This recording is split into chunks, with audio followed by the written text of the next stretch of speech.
हज़रत मोहम्मद की विलादत मक्का मुकरमा की मुक़द्दस सरज़मीन पर एक ऐसा मुबारक दिन तुलू हुआ जिसने पूरी दुनिया की तारीख बदल दी। ये वो बाबरकत मौका था जब हज़रत मोहम्मद दुनिया में तशरीफ लाए। आपकी विलादत से पहले अरब महाशरा कई बुराइयों में मुब्तला था। जुल्म, नाइंसाफी, बदपरस्ती और कमजोरों पर ज्यादती आम थी। लोग अपनी कबायली दुश्मनियों में उलझे हुए थे और माशरे में इंसान की कदर व मंजिलत कम होती जा रही थी। ऐसे वक्त में अल्लाह ताला ने हजरत मोहम्मद को दुनिया के लिए रहमत बनाकर भेजा। हजरत मोहम्मद की विलादत मक्का मुकरमा में हुई। आपके वालिद का नाम हजरत अब्दुल्ला और वालदा का नाम हजरत आमना था।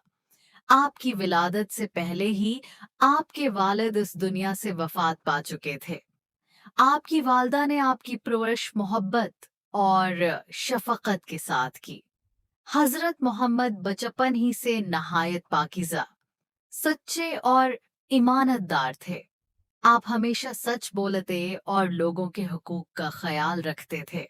जवानी में भी मक्का के लोग आपकी सच्चाई और ईमानतदारी के मोतरफ थे। लोग अपनी कीमती चीजें आपके पास अमानत रखवाते क्योंकि उन्हें आपकी दियानत पर मुकम्मल आतमाद था। अल्लाह ताला ने आपको नबूवत अता फरमाई तो आपने लोगों को एक अल्लाह की इबादत की दावत दी। आपने इंसानों को बताया कि सब इंसान अल्लाह के बंदे हैं।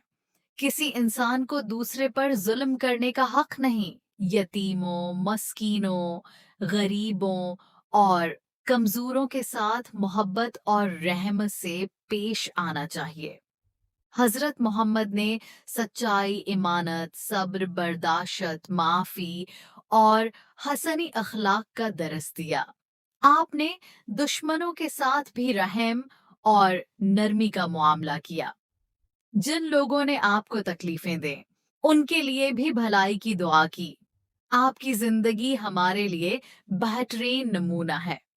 जश्न मिलाद के मौका पर हमें सिर्फ खुशी मनाने तक महदूद नहीं रहना चाहिए, बल्कि हजरत मोहम्मद की सीरत को अपनी जिंदगी में अपनाना चाहिए।